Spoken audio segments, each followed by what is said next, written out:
Check this out. I was trading in the stock market today, doing a little good here, doing a little bad here.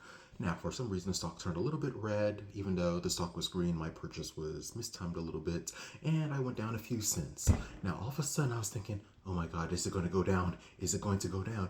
Is it going to plummet and get my broke finances down to the window? Now, come to think about it, it's only a couple of pennies. It's not even a dollar, but it really illustrates to you what happens when you get involved in the stock market, even if it's just a little bit of game, because the stock market is primarily a psychological battle. You get so caught up in the microscopic details that they seem big to you until you get a more objective view. At least I did.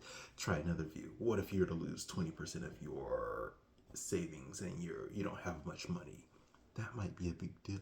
But if you're losing pennies, and you're like me just for a few seconds, maybe you should take a more objective view. It helps me when I take a more objective view. That's with the stock markets. But check this out. Imagine somebody wins the lottery and they win millions. I've read about it today. There are people who can win the lottery suddenly and then all hell breaks loose. Now, think about that for a second. You win millions. You're supposed to be financially secure, set for life. You can retire, invest in the money, and all hell breaks loose. Because the husband and the wife or the partners, their expectations become so different. Who they are on the inside is what they become on the outside. All right, I didn't explain that properly. Let's just say one of the partners wants to live a lavish lifestyle. They want to travel the world, spend that money, get cars, get homes. The other partner wants to save that money, invest in the stocks or bonds over time to grow the wealth. Meanwhile, they live below their means. They save that money. They keep their lifestyle low. You see, they're living like completely different persons. Somebody's flying across the world, spending all that money, and the other person's trying to save and invest that money to make it grow over time. Longevity, financial longevity. You know they're going to clash sooner or later. Oh yeah, and the problem only gets worse when friends apparently come to you asking for favors and accuse you of being selfish. Or loans which they will not pay back. Oh, and strangers who pretend to be your friends and they want money, and the pressure goes on and on and on. You become stressed out. Oh, and don't think the pressure ends with the marriage and with the outside. It also happens inside. You see, apparently it's a mindset. I really believe it. Just because I trade stocks for a little bit and I can understand some of the fear and the greed and the need for emotional control and patience. So, I'm not a lottery winner. I'm just projecting what I imagine to be true.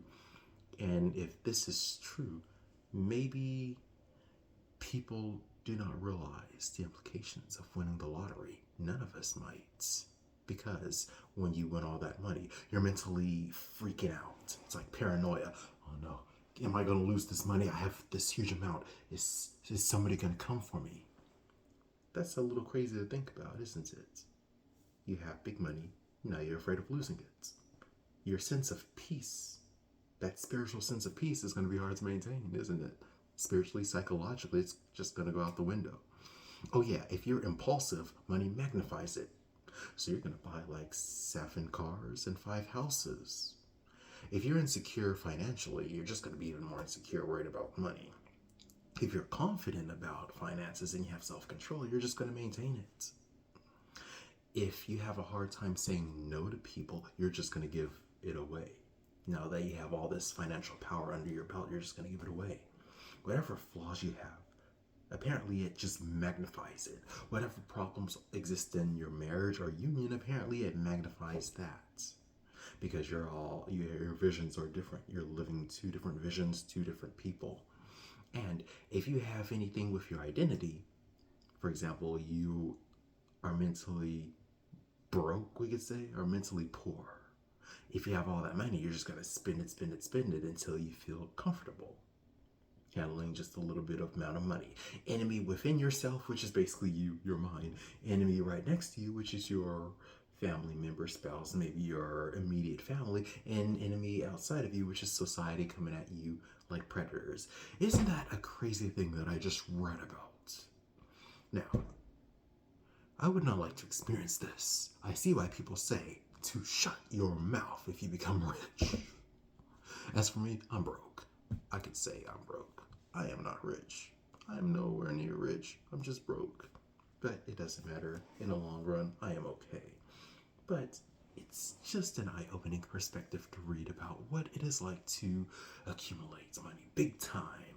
As for me, I'm just going to play with the stock market, and hopefully that fear and greed is kept in check. Hey, these aren't good spiritual values anyway. Mentally, they leave you a little crazy to be caught up in the game of greed. So keep your emotional equilibrium and peace when you play it. That's my 2 cents. How do I know? Experience. And so that is it for a little bit of money and how it impacts a person psychologically. I'll see you in the next video.